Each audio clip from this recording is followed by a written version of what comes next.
I'm Russell Keepence, based at Laverton Hill Farm, Snows Hill. April 2012 decided to plant some supposedly highly productive grassland. The farm is very drought prone, it's very stony, Cotswold Brashy, thin land. So we contacted Cotswold Grass Seeds and they recommended that we try this Herbal Grazing Ley, a 4-year ley that would be suitable for our drought prone land.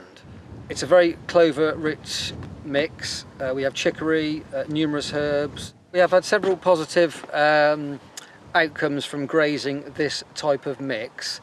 Normally by the first week in September we would have only sold approximately 30 or 40 lambs, because most of the grass I graze normally is arable reversion or very poor permanent pasture, and it's all a bit sheep sick, etc. But since we've started grazing these herbal leys, for instance, by September this year, instead of the normal 30 or 40 fat lambs we've sold 250, which is an increase of about 700%, 800%. So yes, the sheep are thriving on it.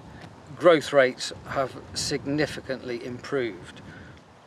We have had a negative outcome, being that if we let the grass get too long, as we were sort of recommended to, some of the sheep contracted New Forest eye, because they were grazing along grass, so they were getting poked in the eye by the long grass and they got an infection. It's sort of temporary blindness. We cured them with antibiotics, etc. But that was a negative outcome of growing this mix and letting it get too long before we graze it. So that is for sheep.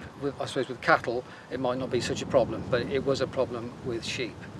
We drilled the grass in April 2012.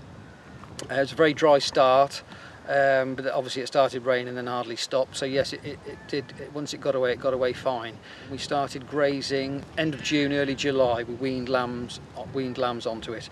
However, this year, because it had been established 12 months, I did lamb a small amount of sheep on here. There wasn't much grass present at the time, but by the time we got to sort of first week in May, we had 20 or 30 ewes and their lambs per acre, because when it gets growing, it grows at a terrific rate, and you need a lot of sheep per acre just to keep on top of it.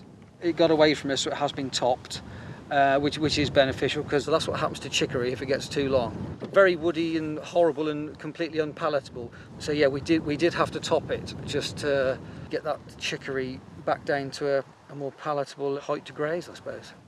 There was a big weed problem on this particular farm. The main problem we had in this field was charlock, but that's all been smothered out by the grass now anyway. So yeah, no, we haven't got a big weed problem here now at the moment, because this particular mix has seemed to have smothered it all out. I probably would grow this mix again, but not around the farmyard where we're based, because it would suit me better to have a continuous grazing mix just around the farmstead, because we've always got sheep coming and going around through the yard and in the buildings, etc.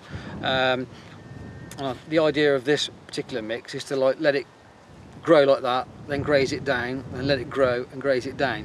But on a different area of the part of the farm, I probably would grow it again. The main benefit I've found has been growth weight or live weight gain. That has been way better than I would have ever imagined, really.